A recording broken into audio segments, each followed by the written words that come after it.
Um, Good afternoon, everyone. Welcome to the New Jersey Climate Change Resource Center Fall Climate Academy. Matt, I'm just checking to make sure that you can hear me. We can hear you, Marjorie. Great. So welcome to our webinar on flood planning and preparedness for New Jersey's historic buildings.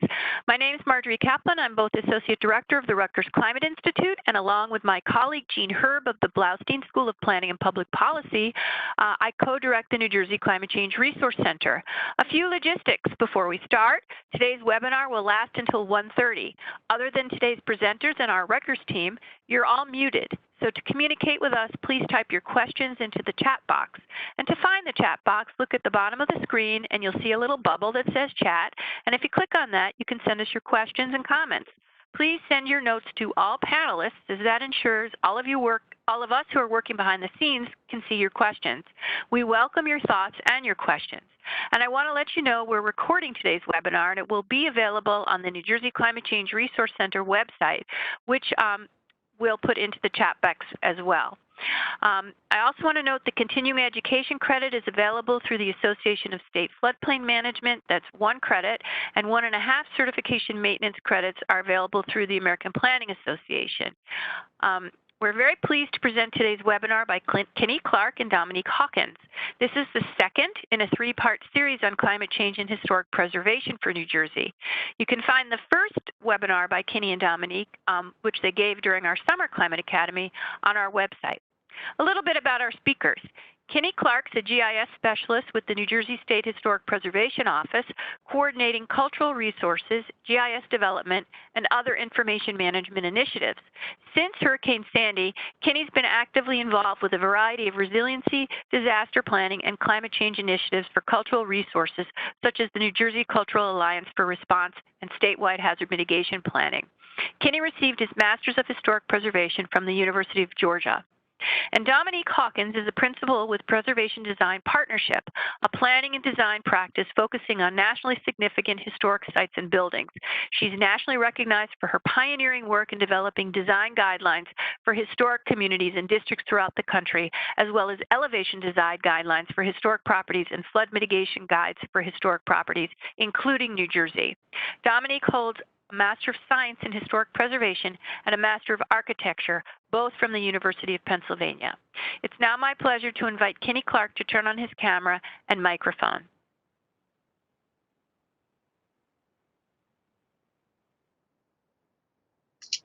Hi, everybody. Can you hear me? Yes. Awesome.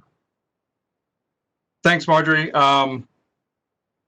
So yeah, we're really happy to be participating in these webinars with Rutgers. We think it's vitally important for us. I'm just going to speak for a few minutes. I'm not going to present any slides or anything. Just going to talk about kind of how we got to where we are now and why we're here today with Dominique to talk about the work she's done for New Jersey. You know, while there have been numerous flooding events and weather events over the years that the HPO has been involved with, I think the wake-up call for us really came after the back-to-back storms of Irene and Sandy in 2011 and 2012. And we realized, you know, just based on the breadth and scale of damage and the sort of evolving issues around climate change and sea level rise, that we needed to put ourselves in a better position to deal with these issues going forward for both the short, medium, and the long term.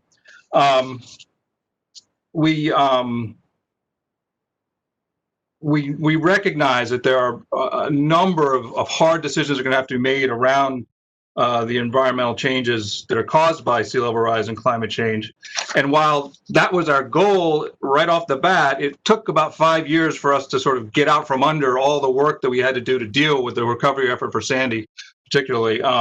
So finally, we were able to start thinking more broadly and longer term about what can we do, what work do we need to put in to help ourselves make better decisions and our colleagues make better decisions as we deal with these ongoing changes.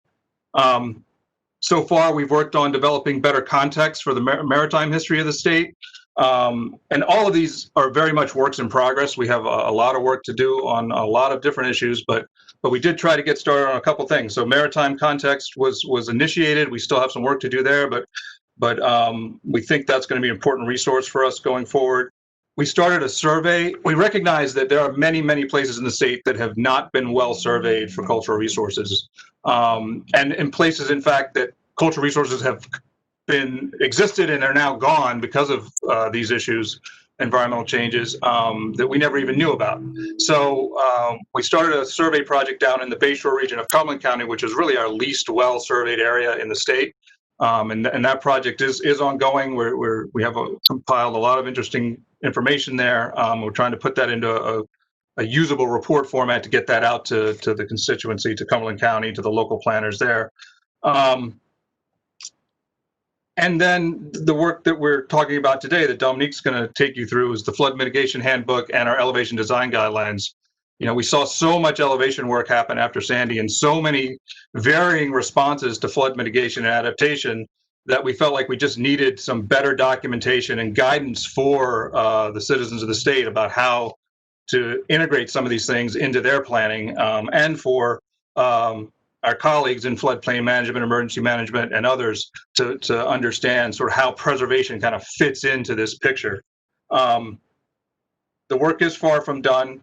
You know, I think it's an interesting time for historic preservation, and that we're in this sort of long conversation about what it means to adapt and be resilient, and what that means for the significance and integrity of historic places. And that conversation is unfolding as we speak. You know, it's in the past, you know, elevating an historic resource would have been seen as pretty much, you know, dooming it to the insignificance, right?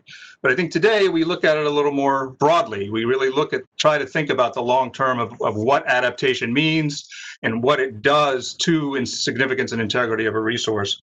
I don't know about you guys, but my family was complete Hamilton nerds for a long time, a couple summers ago. We listened to it incessantly, and there's a great line in the play where Eliza discovers Hamilton's affair, and she says, "Let future historians wonder how Eliza reacted." And, you know, that's the thing we don't want to do. We want to make sure that future historians understand the current moment and what we're dealing with and why we're making the decisions we're making. And that's why it's really important to document through strategic planning documents like we're going to talk about, through the mitigation handbook and through the design guidelines and other as yet to be developed documentation that we're going to work on. But to make sure that when they're looking back at our time, they're understanding why the landscape looks like it does and how we got to this point. Strategic planning around how we respond is vitally important, and we see much more integration of these issues into our cultural preservation planning efforts. And being at the table with the floodplain management community, with emergency managers, with flooding in general, is also vitally important. And we have made strides in that regard. We've been involved with a lot of the DEP initiatives around this, participating, commenting, making sure our issues are at least acknowledged in the ongoing planning efforts that are happening. And we think that's really important. But again, there's a lot left to do. I think I'm not an archaeologist, but I'll, pretend for a minute. I think one of the areas that we see as a need is dealing with archaeological sites that are affected by climate change, coastal flooding, et cetera. Having a way to better document those sites and making decisions about how to intervene, I think is really important. When I was at the Keeping History Above Water conference last year, or was that the year before now? I forget. Anyway, Florida had a great program in place to sort of mobilize citizen archaeologists and train them to do monitoring and documentation. I think that was a really interesting take on how to deal with sort of sites that are getting eroded out of the landscape. And I think New Jersey wants to look at some of those kinds of programs to help us sort of expand and outreach to the larger community, engage them in dealing with some of this stuff. Another program we work with a lot is Blue Acres. They're doing a lot of acquisition of of land to protect from flooding, but some of that land contains cultural resources, and dealing with them on how do we document that, what the fate of some of those resources are, is important. I think, I'm sorry, I lost my notes here. Anyway, really that's kind of, what I wanted to talk about, just to set the stage for Dominique on this flood mitigation handbook. It's excellent work. Dominique brought a lot of her experience nationally to bear on this for us, and I think the state of New Jersey is going to benefit greatly from having that in place. And with that, I'm going to hand it over to Dominique and let her take you through sort of this excellent resource.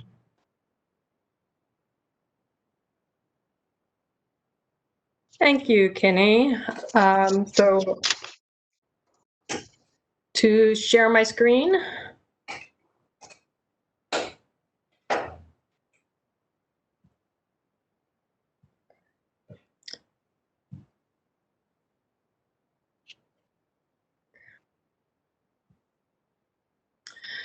So apologies, every one of these platforms is slightly different. My name is Dominique Hawkins, Preservation Design Partnership, and I got into the flood mitigation world kind of sideways. I am an architect. I specialize in historic properties and in planning for historic resources. And one of the common themes I was seeing in many of the communities I was working with was this need to address flooding. Probably starting, I would say, my first community where I was greatly affected was New Orleans, which clearly was impacted post-Katrina, and looking at not only what happened to the buildings, the physical changes to the buildings, but also looking at the response and what was happening with FEMA in terms of building new construction or some of the resiliency measures they were taking. And I will say mourning the loss of what I was saying of historic character. So, I'm sorry, I'm not advancing. There we go. Oh, I apologize. So historic communities are typically located on water. This happens to be in New Hampshire, but if you think about the relationship between historic communities and water, water provided transportation, commerce, food, obviously water for drinking, but so it was really central to the location of many historic places. As I mentioned, I worked in New Orleans. New Orleans is separated by the Mississippi River, so it exists on both sides of the river, again, demonstrating how important water was to the development of communities. And looking at New Jersey as a state, you're really bound by water on almost all sides. With the exception of the upper northern portion, there is, the Hudson Bay, the Atlantic Ocean, Delaware Bay, and the Delaware River. So in addition to that, there are rivers, creeks, and streams that run throughout the state. One of the things that I appreciate about this image is that if you look at the waterways in 1889 in the map on the left, if you can, I appreciate the scale is probably small on your screens, but if you look closely, there are a lot of small streams and creeks and rivers and things documented. On the right-hand side, which is a present-day version of that same map, you'll see fewer. It's not that the water doesn't go away, it's that we have tamed the water and reclaimed the land. So the water is still present, and the water can still impact communities today.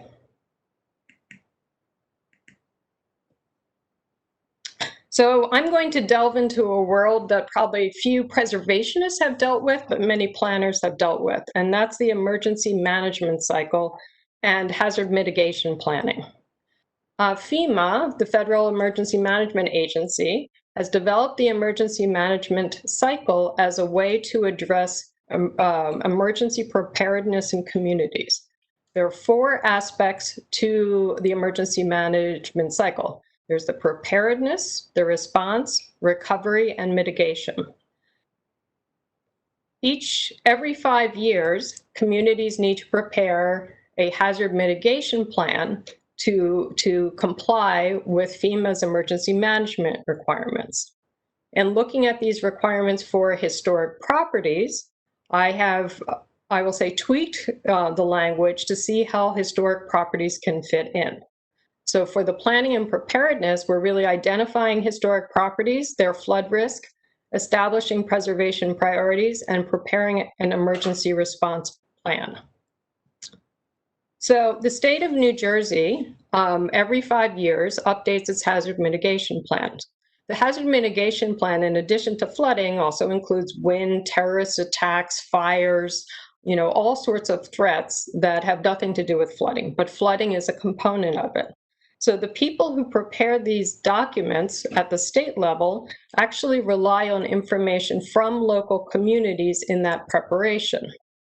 So communities, generally at the county level, prepare hazard mitigation plans. Again, those plans must be completed or revised every 5 years.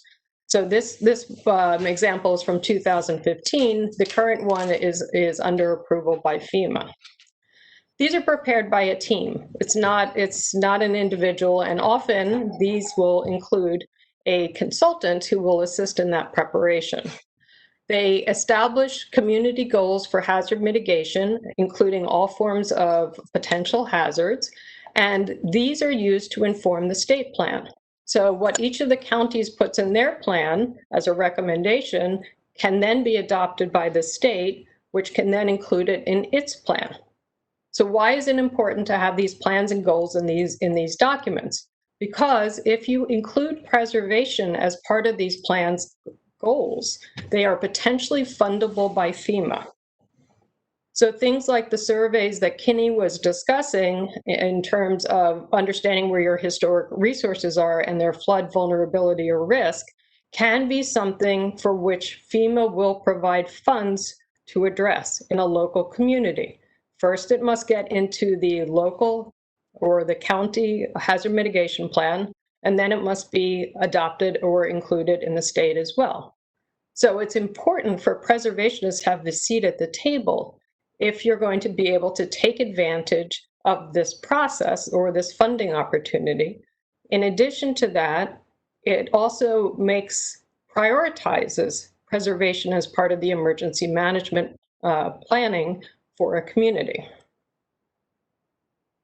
So you don't have to start from scratch. Fema has actually provided a guide, a how-to guide to include historic properties in the hazard mitigation planning process. However, the guide is actually old. And why is that relevant? FEMA changes or rules around the flood insurance program are changed periodically. In 2012, there was a major shift in the rules associated with flood insurance. It's the Bigger Waters Act of 2012, which makes some of the information in this document out of date. So you just have to be careful when you reference FEMA guides. So it is possible, staying out of that emergency management planning process, to actually integrate preservation and flooding into local planning initiatives. So you can use existing documents that you're already preparing in your community to address the relationship between historic properties and flooding. Master plans are a prime example. Those need to, again, be updated by municipalities every so many years. And if you can provide an importance or state an importance of maintaining historic integrity as part for your historic resources in your master plans, then that becomes a community goal. Historic preservation plan elements are another one, climate action plans.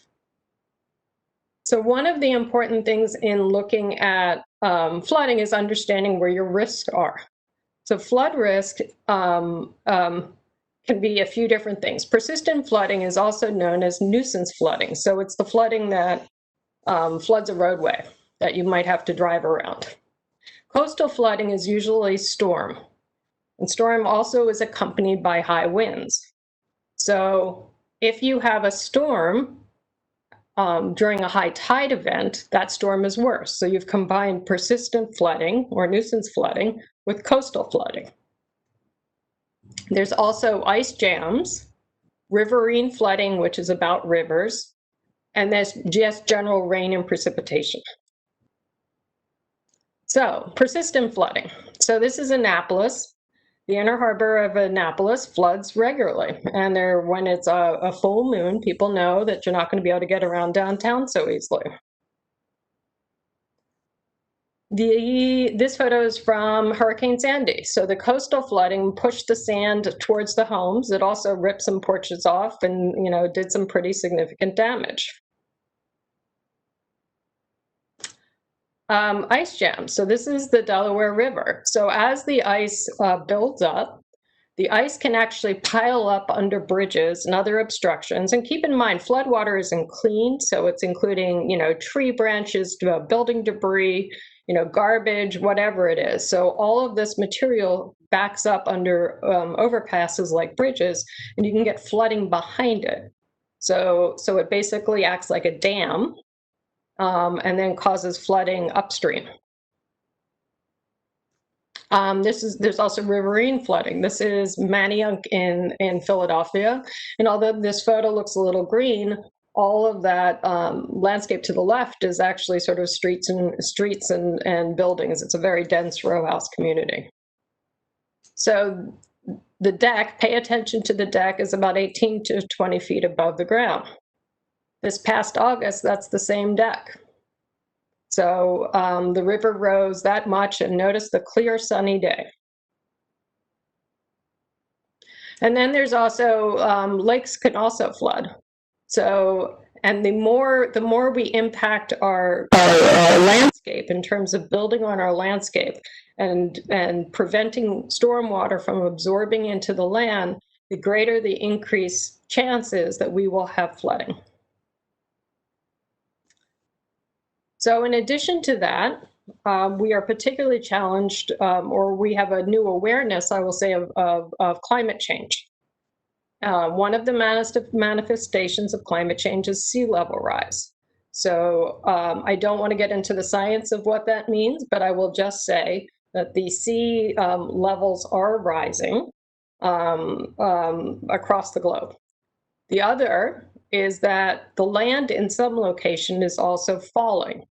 So as the land falls and the sea rises, the difference in the height between, where the height of your front door was relative to the water is decreasing on both ends. So there's a regulatory framework that actually addresses flooding, and it's the National Flood Insurance Program. So traditional property insurance policies do not protect for flood. No homeowner's policy on its own protects for flood. And that's been the case for decades. So in 1958, to protect homeowners who were vulnerable from flooding, the federal government established the National Flood Insurance Program. So the flood insurance program does a few different things. It develops flood insurance rate maps. So the importance of flood insurance rate maps is it does what it says. It actually establishes the rates for flood insurance based upon a property's vulnerability. It also makes flood insurance available to property owners. So you can get flood insurance for either as a residential property owner or a commercial property owner. And for a residential property owner, that's up to $250,000 for the value of the building, and then up to $100,000 for contents. It also incentivizes flood risk reduction. They have no interest in paying out money. So if they can incentivize you to make your house or your building safer from flooding, then that's beneficial to the insurance companies. So I'm going to start using a little lingo here, so I apologize, but my first word is pre-firm. Pre-firm, flood insurance rate map is firm. Pre-firm is a property or a building that was constructed prior to the acceptance of the flood insurance rate map in a community. What does that mean? So it means that it was a historic property. So it was a property that was constructed prior to the founding of the National Flood Insurance Program, which is 1968, which means that it meets the 50-year standard for a historic property. Why is that important? Pre-firm buildings do not necessarily have to meet the floodplain requirements, as they have been improved over time. So in the same way that a building built 100 years ago does not meet today's building code requirements, a building built 100 years ago does not meet today's floodplain requirements. So it's considered pre-firm. It doesn't make it safer, and that's an important part of it. What it just means is that it was built before the requirements were enacted. So it still would have the same flood vulnerability based upon its location and relative height to the water. So many floodplain ordinances actually have variants and exceptions for historic structures. So if you have a historic structure, you are not necessarily required to comply with local floodplain ordinances. The problem with that, it sounds good on its face, right? We don't have to change it. The problem with that is the property is still vulnerable to flooding. So you can choose not to comply, but if you do not comply, the property could flood. So flood insurance, and this is another aspect of it, flood insurance is not required unless you have a federally backed mortgage. So let's take it to a homeowner's perspective. So if you own a home and you go to your bank and get a mortgage and it's FDIC, federal, insured, then you are required to have flood insurance if you are in a flood zone. If you have your grandmother's house or inherited your grandmother's house and it's purely paid for, you are not required to have flood insurance. What that means is if it floods, you own all the responsibility. You can elect to buy flood insurance and have some of that cost offset. So what is a flood insurance rate map? This is one that you can actually get online, and you can search by property address. So I'm in Beach Haven here. So the flood insurance rate maps look like this, and you can literally do it by property address. So anything that's blue is vulnerable to flooding and is within the floodplain. So what does all that mean? So the legend's on the right, but I'll cut to the chase here. So flood insurance rate maps are most importantly based upon historical data. So they look back over the last 100 years and they say, how often has it flooded here? Based upon this historical data. So they establish a level of risk for flooding based upon how often it has flooded in the past. So what they look at is what's called the 1% flood plain, which historically had been known as a 100-year floodplain. And that is now being called the special flood hazard area. It would be great if they could keep their vocabulary straight. So this is the most vocabulary I'll have on any one page. So the special flood hazard area is representative of any property that is likely to flood or has a 1 in 100 chance of flooding any given year. So if you look at the circles, starting at the upper left, there's one that says zone of AE, and then in the middle there's, and I'll use my cursor, I think it shows, this one says zone AO, and this one is zone VE. So what the A's mean is that it is subject to flooding that is basically, I'll use the term like bathtub flooding. What the V's mean is it's velocity flooding and has wave action. So the V is the wave pushing against the shore. So there is a difference in terms of how you treat buildings, whether or not there are waves impacting it, the horizontal force of the waves versus kind of standing water in a bathtub. And what the AO in the center says, it says depth 1 foot. So what that means is that if it floods for the 100-year flood or the special flood hazard area, it is likely to flood 1 foot. So there will be 1 foot of water on the ground. So the 1% flood is known as the base flood elevation. So BFE is the code.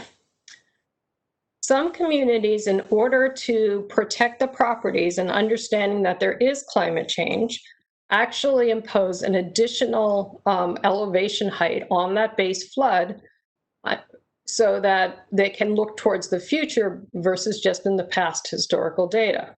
And that's referred to as the design flood elevation. It's generally 1 to 2 feet above the base flood elevation.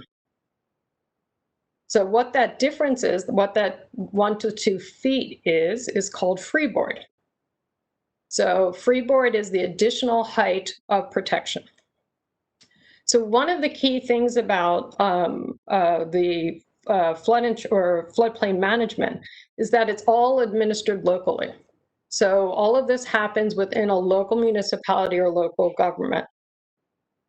So if you're going to be building or checking on a property in any municipality, you have to understand what the local rules are. So these maps are all available at floodsmart.gov. So, as I said, the firms are based upon historical data. However, there's a growing understanding that the firms are actually not an accurate predictor of where we have flood risk. So this article is from the New York Times, June 29th of this year. So on the left is FEMA's official estimate as to where we have flood risk based upon those maps. On the right is independent researchers' new estimates. One of the things that's extraordinarily striking about these images is there's a lot of flooding in the middle. And I think it's easy for us to forget, for those of us who are on the coast and think about hurricanes, that a lot of the rivers, streams, and creeks in the center of the country also flood. So you shouldn't think about flooding as just a coastal event.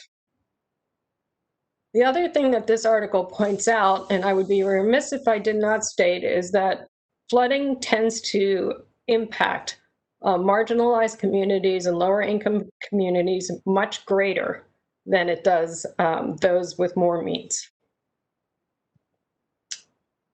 So, in looking at vulnerable historic properties, the same house on a hill, the one at the bottom of the hill will be more vulnerable to flooding. So how do I change that? Well, if I elevate the houses so I meet the either BFE or DFE, so design or base flood elevation or design flood elevation, to meet the standard requirements, then I can change that. The question is, can I change it in a way that is sympathetic to the historic character so that I don't lose integrity? So in looking at the examples on the bottom, I think we could all agree that option B is an unfortunate choice. It does allow them to have garages on the ground floor, but perhaps not the best choice for maintaining historic character. As you get to option D, it starts to be proportionally a little bit strange, but it's an attempt to at least maintain the character of the home. So you have to start by identifying where are your historic properties. This is Cape May right on the beach. So these are clearly vulnerable. I didn't use, I could have pulled a map from Cape May, but these are vulnerable. They are in the special flood hazard area. Beautiful and real economic driver of the city. They are important properties in this community. We can also start looking at maps. From the preservation standpoint, we do maps of our historic districts all the time. If you bring them into GIS and start doing layers about and add in where we are likely to have flooding and show where those historic properties are relative to those areas, you start to identify vulnerable historic properties. So this is an example from Maryland when I was working there, and we looked at historic properties outlined in red on the left, those same properties outlined in red on the right, and where the water was. And depending on the height of the water, more and more historic properties were being impacted. So to give you a sense of relative anticipated sea level rise, this is on the Chesapeake Bay, so this is sea level rise. It's estimated that by 2050, the Chesapeake Bay will rise 2.1 feet. By 2100, it will be 4 feet. So a lot of the historic district is vulnerable. In addition to that, this area is actually can have storm surge, which is when water pushes, again, velocity, pushes up against the land and sort of the water backs up. So the water actually goes higher and affects more property. So I would be remiss in saying that this is all about buildings. I am not a landscape architect and I am not an archaeologist, but all historic sites are threatened. Not just, trees in the woods, but also things like farms. So you could start to see, because you can no longer plant once the water table rises.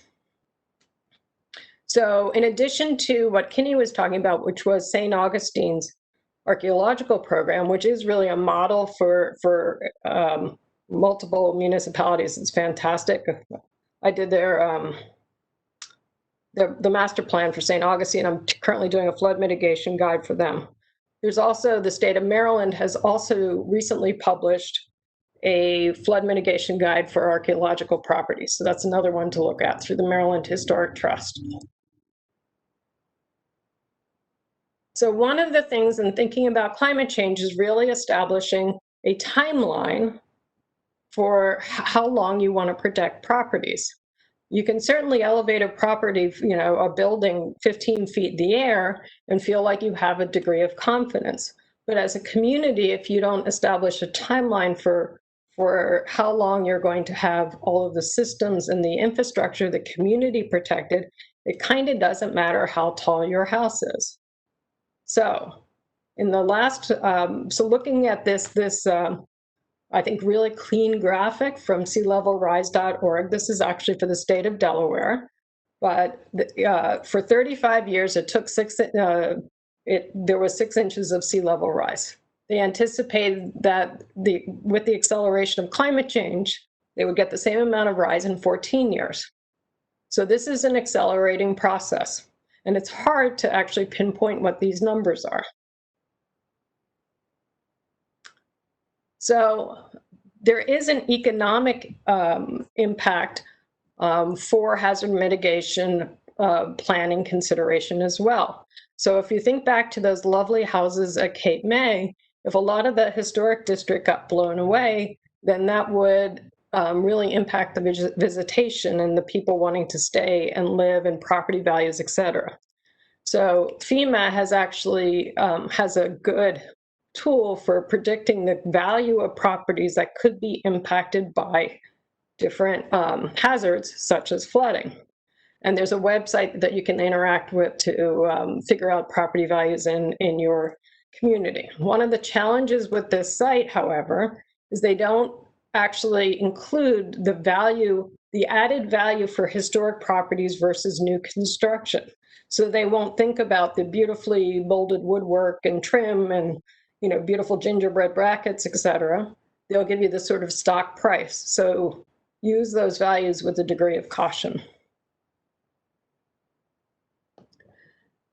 So one of the things to keep in mind, and one of the hardest things to keep in mind, is you won't be able to save every property.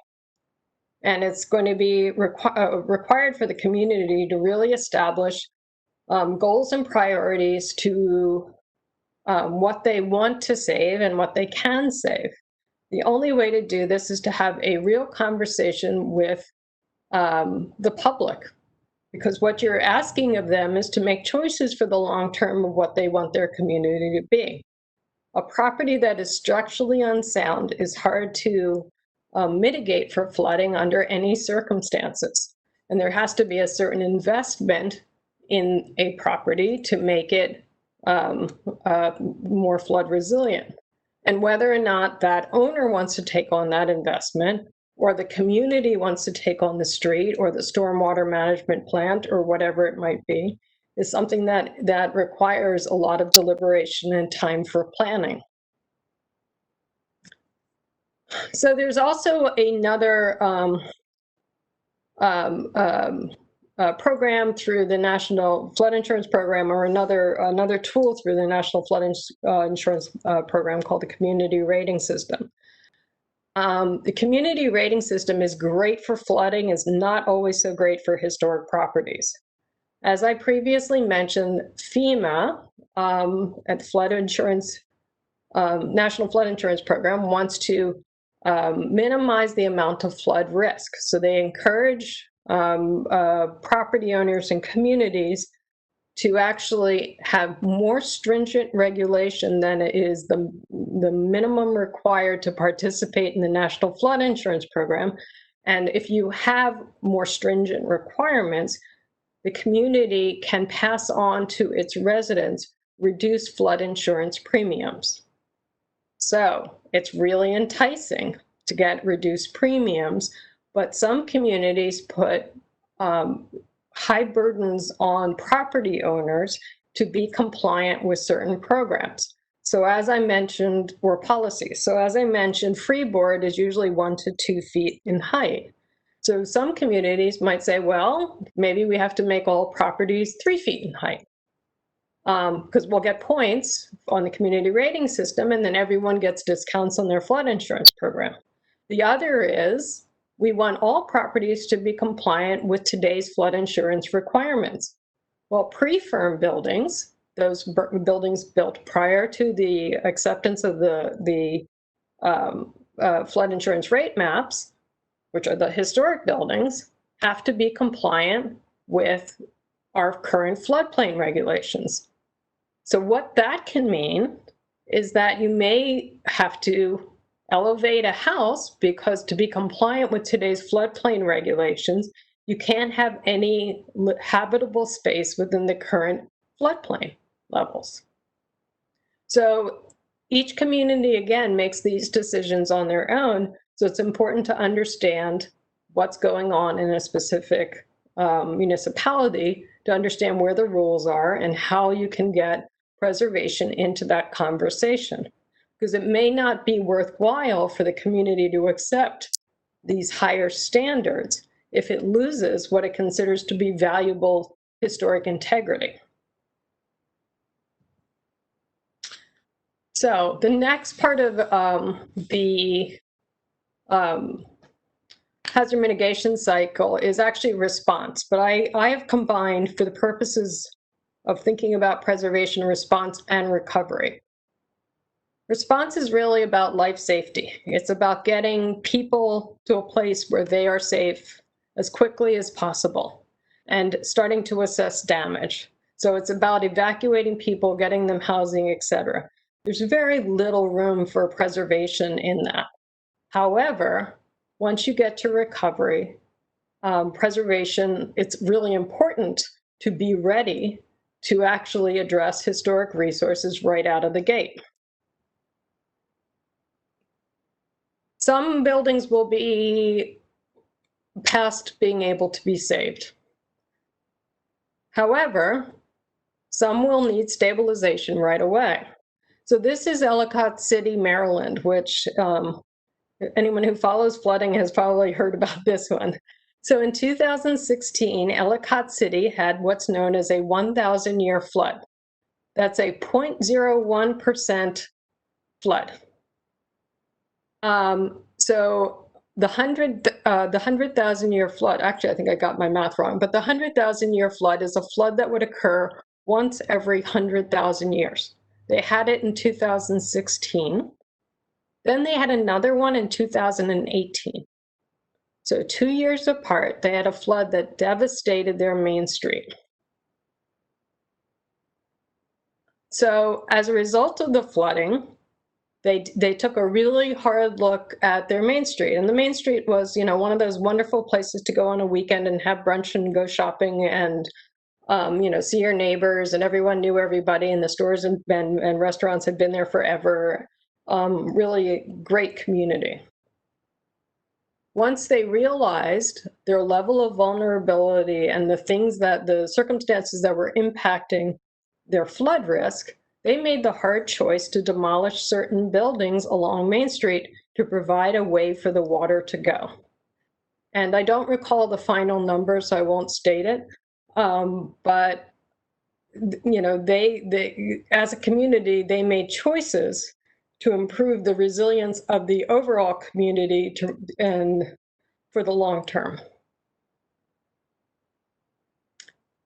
Mitigation. So this is where I'm going to spend most of my time talking, because this is sort of the three-dimensional, what can you do? You know, what are the things you can do? So mitigation is really about reducing harm. So what we are looking to do is figure out ways of reducing harm from flooding. In addition, we want to minimize the impact on historic resources as we are considering options to protect our communities. So the tough thing is that we're trying to protect buildings and maintain integrity. And traditionally, preservationists really didn't speak to people like floodplain managers. So they're in a camp making decisions, protecting a community as a whole, and preservationists go to their meetings and review applications for certificates of appropriateness or change in individual properties, and there's no conversation happening. So as preservationists, if we don't get into their room, they're not going to invite us, and we're not going to have a say in terms of how to protect historic communities. So when thinking about mitigation, so these are changes that you can do to improve your flood resilience. There are a lot of aspects to consider. So they can cost a lot of money. It can take a long time to implement. And think about time, not only in sort of construction time, think about time in getting all that community buy-in, getting the money together, and then implementing those changes. A lot of flood mitigation options actually require a lot of physical land. So Kinney talked about the Blue Acres program, you know, removing structures, some of which were historic, to bring back the natural landscape. That's a mitigation option. It could also be about a shoreline and doing something similar. And we also are hoping that the historic character and integrity of properties and communities is actually part of this consideration, but it won't be unless we're at the table. So some of the goals are, you want people to be safer. I mean, that's really what it comes down to. You don't, you know, given the safety of an individual or the protection of a historic building, always person first. But, you know, can we reduce the direct impacts? So that means the direct impact from the water. The secondary impacts could be wind, a strong windstorm that comes with a coastal storm. It can also be fire, as either, you know, gas lines are ruptured or electrical lines downed. You can actually have fires. You can also have mold just because of water sitting in a historic building. You want to reduce property damage, and you want people to return to normal, but normal isn't always exactly necessary, or isn't necessarily what it used to be. So there are generally two types of mitigations, one that is done on a community-wide basis, and then one that is property-specific. So community-wide, you know, think about seawalls and bulkheads and major landscape or infrastructure improvements, whereas building or property-specific ones can happen by an individual property owner. So in looking at community-wide strategies, this is Hoboken, is first you have to understand kind of where your risk is, and then start to think about your timeline. You know, how long are we planning for? What is the threat? We're the population here. As I said earlier, the most vulnerable population tends to be those marginalized or those who don't have the financial means to make changes on their own. And can we, in thinking about strategies, get community buy-in? Are there things that we can, are there maybe mitigation strategies that we can use that we can also use as amenities in looking at improvements to our community as a whole? Meaning, don't just make it about flood, make it about another benefit.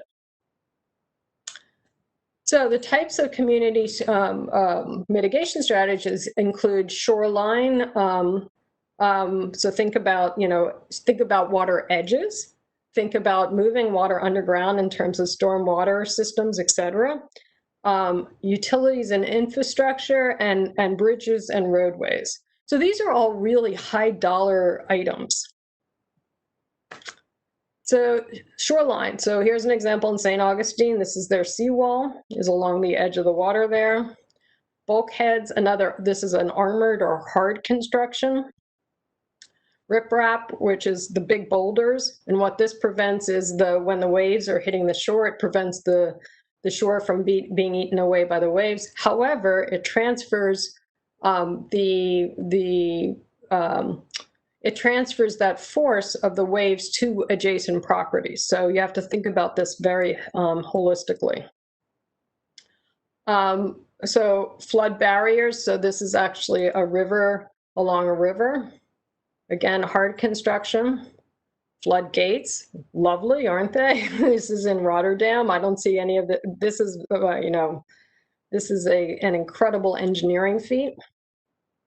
You can also go offshore. So this breakwaters will break the force of the waves as they come toward shore. Jetties provide a protective enclosure, in this case for a port.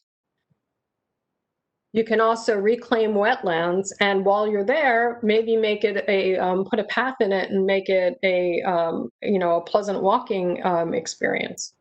Or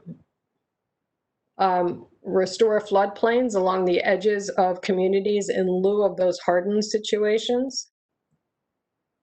Reestablish dunes. So sand dunes, actually, when they're planted, particularly, they actually provide a barrier for waves coming up onto the shore. And the planting, the root system actually holds them in place. Jersey has fantastic beaches. Really wide beaches actually slow the force of the waves as they're coming on shore.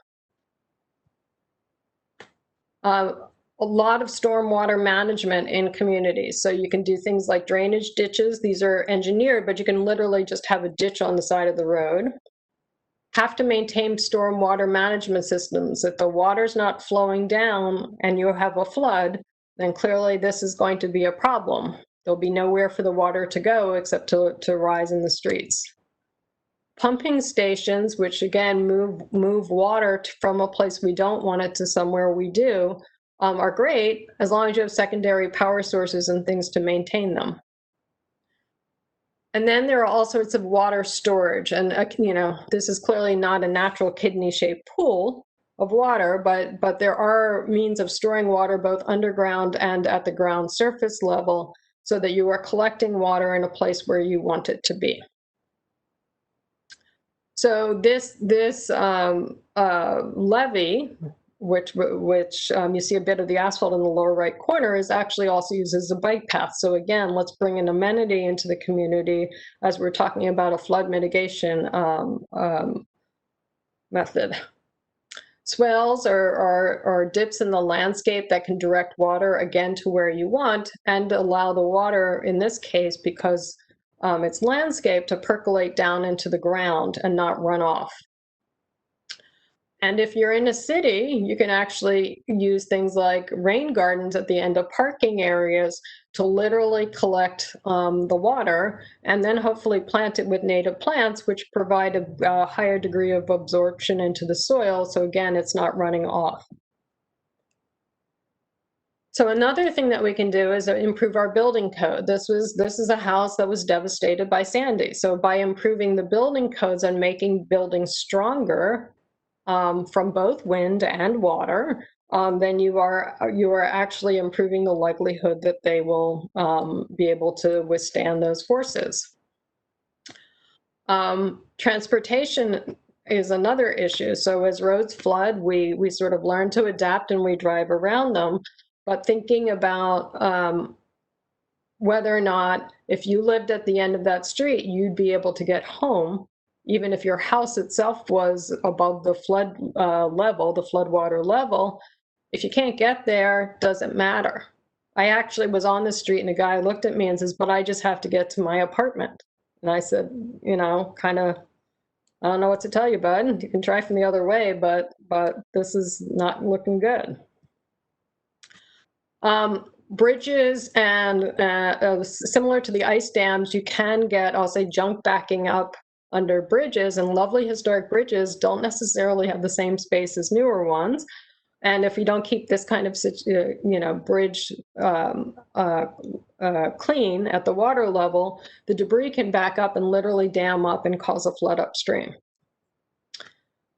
We also have to look at, how we get to some of our more remote locations, things like causeways. This was to an island in Maryland, and the reality is on the other side of this island was a community that was dying because this road was underwater a lot. And in terms of improving the infrastructure, communities have to make the choice. Is it worthwhile to improve or elevate this road to allow it to be passable for a longer period of time? Huge expense. So one of the things that is driving a lot of property mitigation issues is actually flood insurance and the cost of flood insurance. So when I referred earlier to the Bigger Waters Act of 2012, what that actually said is that the flood insurance program, the National Flood Insurance Program, has been paying out more insurance money than it is taking it in premiums. And it is supposed to be a cost neutral federal program. So if you think about, Katrina, Sandy, Harvey, Irma, Michael, name the alphabet, we're up to Delta now. But think about all these magic letters of the alphabet that they proudly say on the 6 o'clock news. We are paying out as a country more in flood insurance. So the flood insurance premiums are all going up to try and make that cost neutral. And that was enacted in Congress in 2012. In 2014, the Homeowners Insurance Act actually slowed it down, so it was going to be phased in over time. But the cost is still translating to people living in vulnerable communities. So here we are. So the Floodplain Management Bulletin for Historic Structures provide guidance on how to address historic properties and flood mitigation. So this is provided by Fema. Notice the date. It is May 2008, which is pre-Biggert Waters. So a lot of the rules don't apply anymore. However, the National Park Service in November of last year issued the guidelines on flood adaptation for rehabilitating historic buildings. Lots of great information in this. They're currently working on reissuing it with photographs or images, and they're anticipating doing that by next spring. So if you're looking at elevating historic buildings in a historic context, what you really have to think about is how they sit in that context.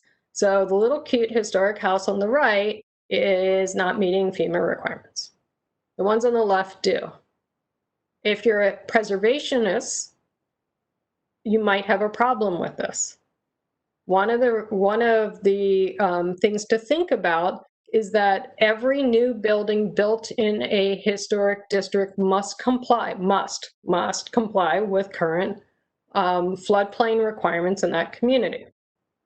So if you're going to have that occur, how can we think about how to mitigate the impact on historic properties from new construction? So we have to think about it not only for historic properties, but also those new properties going in or those new buildings going in.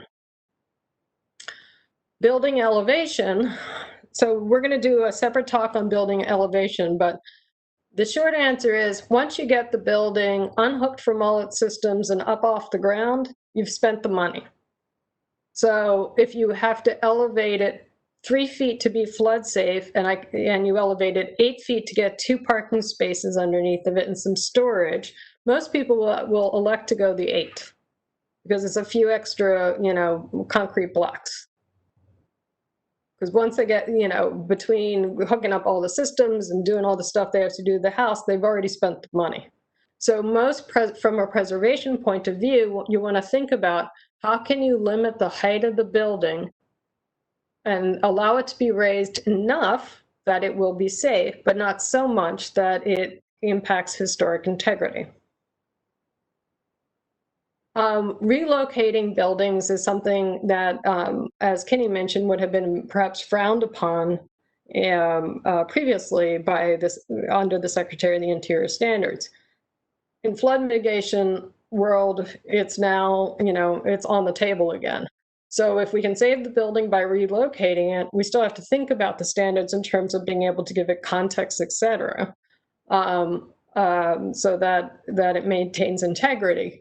But there are also logistics. So physically relocating a building, you have to lift it, same as the elevation, but you also have to get it down a street, over a bridge, under an underpass, between telephone poles, et cetera, to get it to land at its new location. Acquisition and demolition. So this is a sad part of dealing with flood. This was Main Street in Western Point, Massachusetts, or Western Point, Maryland, pardon me. Main Street's gone. There are no stores left. So the people live on the hill right behind the tree line. There's a creek, it flooded. FEMA bought out all the buildings, and the center of town is decimated. Demolition is, in fact, a mitigation option. And as we looked at earlier in Maryland, sometimes if it's selectively chosen, it can help to mitigate flood risk for other properties. But when it's applied across the board, you lose your sense of place. Adaptation. So this is not in the original emergency management cycle. This is one of my preservation amendments or changes. And what we're looking at is adaptation as a means of changing the way you think about how you live. So again, once it's flooded and I can't get to work, my kids can't get to school, the people start to move out, and there's no store on my island, do I still want to live there? If the road's underwater, 2 weeks out of a month or 3 days out of a month, do I still want to live there? If I don't have, if the stormwater system backs up, if I can't get either fresh water or I can't get sewage to my property, it starts to impact my ability to live there or my neighbor's ability to live there. We start thinking about that property in a different way.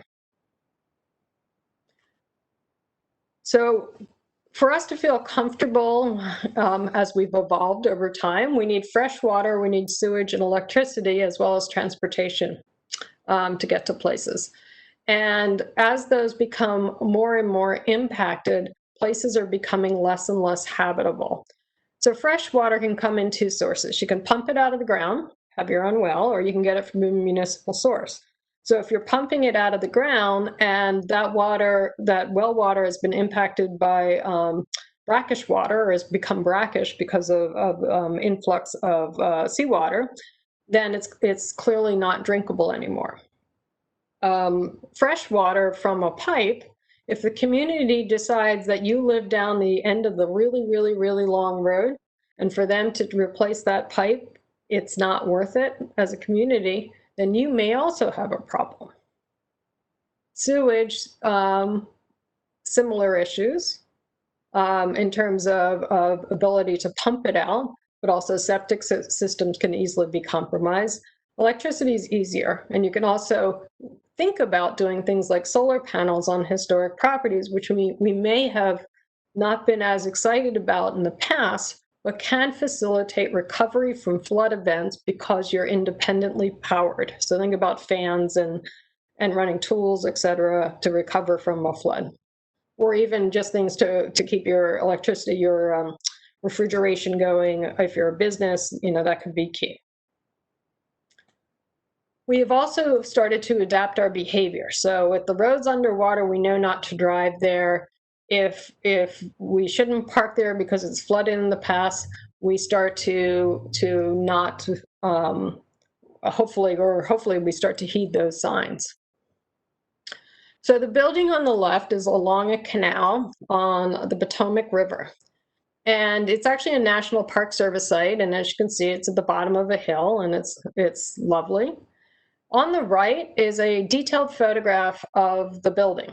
The white blocks on the wall are the flood water levels at 4 different floods. And if you look carefully, you can see some letters, so it tells you, or some words. So it tells you which flood it was that went to what height. This is, as I mentioned, a National Park Service site, and what they have decided in their adaptation is to actually, the downstairs is the orientation space for this portion of the park. And everything in it can be hosed down. So they've decided that it is going to be wet. So upstairs, they have their computers and their offices and all of that. And they hope for the best. But recognizing that portions of a building are going to flood is important. So one of the biggest adaptation is migration. So it's actually leaving a place. So as I said, as you know, the community as a whole starts to no longer exist, the question is, how long do you stay if your job's not there, or the business is not there, or there's no services?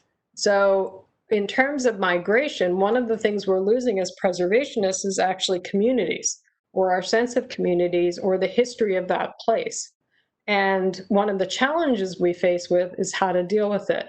So following one of the earlier presentations, I actually had a conversation with someone from the history department at Rutgers, who indicated that she has students who can actually do oral histories of places.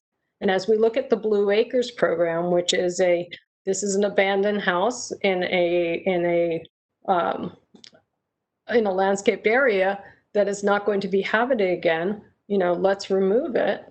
Or before the last oyster plant closes, maybe we go and get the history of the people who live there and work there before it goes away. Oral histories may be something that as preservationists we have to become better at, or at least understand the mechanism, or be able to record these before community is lost. Not just building, but community. So what can you do if you don't want to get involved in all the hazard mitigation stuff, or you don't feel like you have the time or energy or support? You can actually do a lot with existing planning tools. So one of them is to modify a zoning ordinance. So what's traditionally included in a zoning ordinance? You look at building heights. How high do you raise a building before it becomes inappropriate or loses integrity? What are the streetscape rhythms? Going back to this photograph, I would argue that front-facing garage doors aren't really great, and maybe the form of the roof, or you can look at what's important in your community and establish similar kind of rhythms along the streetscape. You can also reduce impervious surface coverage. This is from 2019. The more and more we pave, the more and more flood water we have that has nowhere to go. If we can capture some of it on site and have it percolate back into the ground, we are not impacting either our property or adjacent properties by flooding by as much. You can establish what we had historically, low impact design standards. We do not have to build out every square inch of a property. We can also capture, again, stormwater on site. So this is an example of a rain garden. If you notice, the downspout on the carriage house to the left is actually dumping into this rain garden, which has native plants and big trees that are helping the water to absorb down into the ground. You can limit underbuilding parking.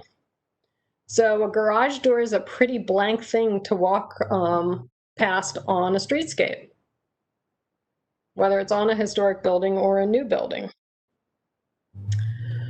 We can improve the building code for flood resilience.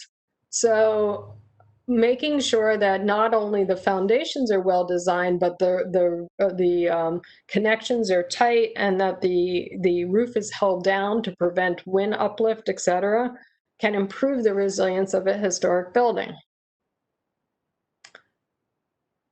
We can also incentivize these kinds of activities, both financially as well as by non-financial means. So, everyone wants money, but not every community has the ability to do it. But you can offer things that may be beneficial. Expedite reviews in terms of local planning or zoning reviews, relaxing setbacks, etc. And actually, Beach Haven had a really interesting approach to underbuilding parking. They said, instead of that, we're going to limit your height, that you can elevate your house to a certain number of feet above the base flood elevation. So we'll establish this design flood elevation, but understanding that you lost that opportunity to have parking under your house, we'll give you a one-car garage designed to be at the rear of your house that is architecturally compatible, but as a second structure. And it helped maintain the character of the historic district instead of garage doors along the streetscape. You can also do prepared design guidelines. Many communities have design guidelines, but many of them do not address flooding specifically. And one of the things to be careful of, you have to make sure that if you have existing design guidelines and start to address flooding, that they're well integrated. So for example, if under the understanding flood, there's a desire to include solar panels, make sure that the existing design guidelines also have that. And if you don't have guidelines on your own, as I said, the Park Services is preparing them for the state of New Jersey. There are elevation design guidelines prepared as part of this project, for which there'll be another talk in November, that look at some of the challenges and some of the considerations when elevating a house. You can also encourage property maintenance. A property that is physically in bad condition is very difficult to protect against flooding. And start to prepare for the fact that you're going to have to address recovery. So you can't on the fly come up with documents or guidance for your property owners to respond after they've had a major flood. So if you don't prepare it in advance, it won't be possible to respond. So FEMA prepares a lot of information, the state prepares a lot of information, but being specific about the historic preservation needs of property after a flood is something that you should be thinking about before the flood occurs. And hopefully not only have this information available on a website, but also have it available printed, understanding that a lot of people won't have access to a website. And if you can't develop it on your own, or you can't develop everything you want on your own, there's also a lot of material that's out there that provides really good information that you can use and have at the ready as property owners need to think about recovery. So one of the, this is such a sad photograph, but it speaks volumes. So this is Holland Island on the Chesapeake Bay, and this is the last house standing. Literally, it's the last house. So this house was part of a larger community. There were neighbors. There was a means of getting there. There was industry, and now it's falling into the Chesapeake, or has fallen. This photograph was taken before it fell into the Chesapeake. But the reality is that flooding is happening. Flooding is getting worse. And we have to think about how to plan for it, and as well as integrate historic preservation into the hazard mitigation and flood planning, floodplain management processes. Otherwise, we will have lost the story of all of these places. And with that, I will happily turn it over so we can answer questions.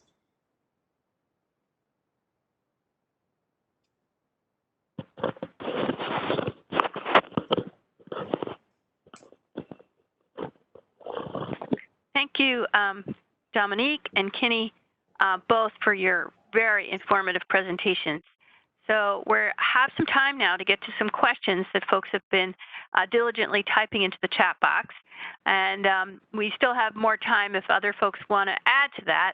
But in the meantime, I'm going to turn it over to my colleague, Dr. Carrie Ferraro, who has been diligently monitoring the chat box and who'll direct questions to our speakers. Thank you, Marjorie, and thank you so much, Dominique and Kenny, for your presentations. They were wonderful. I know you mentioned it at some point. There was a question. If you can just remind everyone what constitutes a historic property, excuse me. Sure, I'll take that. Historic properties are generally considered those resources that meet the criteria for inclusion on the New Jersey and National Registers of Historic Places. And not that they're actually included on those registers, but if they're documented to meet the criteria that the National Park Service established, it's sort of a three-part formula that involves age, integrity, and significance. For buildings, 50 years old is the general cutoff, but there can be exceptions. Archaeology obviously has a much longer time scale than that. Integrity is, does this resource have the essential characteristics that it had historically? And can we see that today? And then significance is, does it meet one of the several criteria that the Park Service has established for these properties? Generally, is it associated with important events? Is it associated with important individuals historically? Or does it have some design characteristic? And then for archaeology, does it have the potential to convey information to us that's important to our understanding of history or prehistory? So that's the long and short of it. We could do a whole webinar just on that alone, but that's the basics. There's more information on our website, which I did see the link is posted in the chat. So I will just add to that. And one of the things to be cautious of or pay attention to is what the definition of historic property is within the floodplain management ordinance. And sometimes it differs from the National Park Service version of that. So there may be conflict. But understanding what that conflict is provides a much more informed conversation. Great point. Thank you both. Our next question is from Paul Schramm. Paul says, mold was mentioned. Can health funding be leveraged for flood mitigation with the justification that mitigation strategies prevent negative health outcomes, specifically in historic structures that may be more vulnerable to mold, older ventilation systems, etc.? So I would argue it slightly differently and perhaps strangely. So older buildings are in many ways more resilient to flooding than newer buildings because the materials used in older buildings are generally designed to get wet. So if you think about drywall in a new house versus plaster in an old house, the drywall is probably a lot worse than plaster. So yes, there are health considerations, and it's really, but I think it's more universal than just historic buildings. And I would argue that actually quickly responding to the flood and getting air through a building and poking holes in the wall to get air moving is really what the keys are, whether old or new. And I would just add that, creative use of funding and thinking creatively about how you leverage different resources is important. And while we haven't seen sort of health money that's been used to intervene with historic resources, we've seen a lot of projects around resiliency for alternate power sources, backup generators, that kind of thing. And they're, so the goal there is to minimize their impacts to an historic property. And generally it's very doable. But I think a creative grant writer could probably achieve a lot of things with different funding sources. And I would also look towards other things like housing money. Like can money that is intended to improve people's housing be used for flood mitigation projects? I think something like that would be really beneficial. Thank you. Great answer. So our next question is from Julie Nucci from Oswego, New York. And she has a historic house that she had elevated. But but the village that she lives in left tons of FEMA money on the table since most homes included in the FEMA grant didn't elevate because the process was too cumbersome.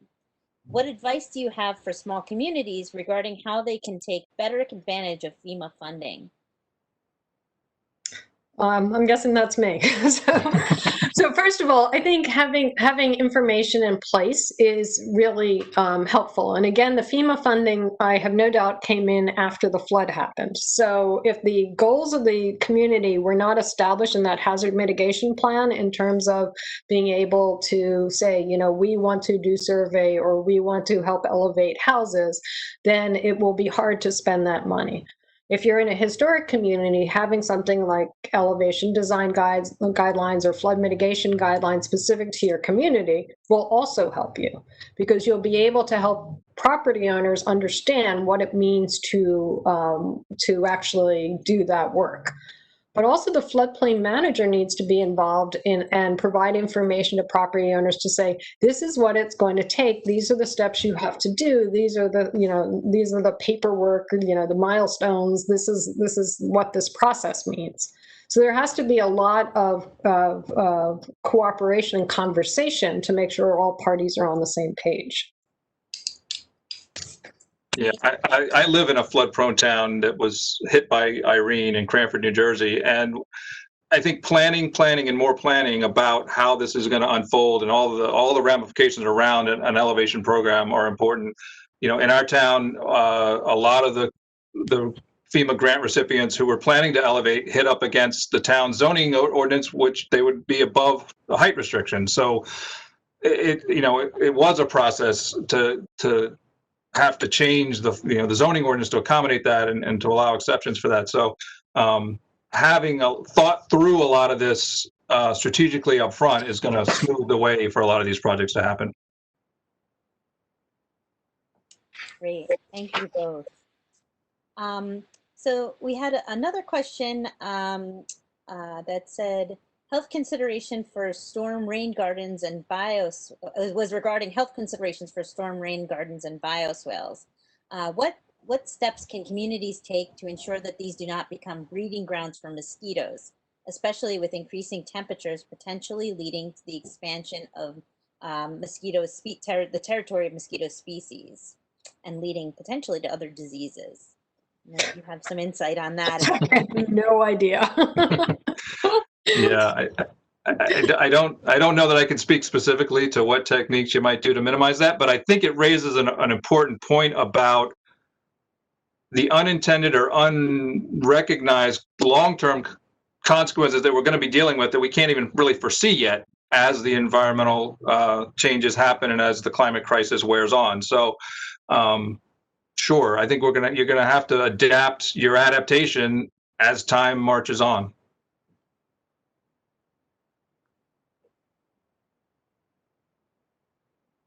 I realized I was flooded. Thank you. I think that's all we have time for now. Marjorie, did you want to have some last words? Thank you so much to both speakers. That was wonderful. Yes, thank you. On behalf of all of us here at the Climate Change Resource Center, we'd like to once again thank you, Kenny and Dominique, for your really informative presentations. We hope everyone will join us for our next Climate Academy, which will be Tuesday, October 27th at 11:30 in the morning. We'll be joined by several speakers. We're going to talk about the innovative Massachusetts Vulnerability Preparedness Program that actually links their statewide climate adaptation plan with state and local hazard mitigation planning, some of the same concepts similarly to what Dominique was speaking about earlier. And we also want to remind you that part 3 in this series on historic preservation and climate change will be on Tuesday, November 10th at noon. Dominique will be back with us, and we'll also be joined by Kenny's colleague, Kate Markapol, who's the administrator of New Jersey's Historic Preservation Office. And they'll be taking a deeper dive on the regulatory basis for historic preservation, climate adaptation, design challenges, and best practices that should be considered by owners, architects, and historical commissions. So thank you again. That concludes today's event, and we hope everybody is well.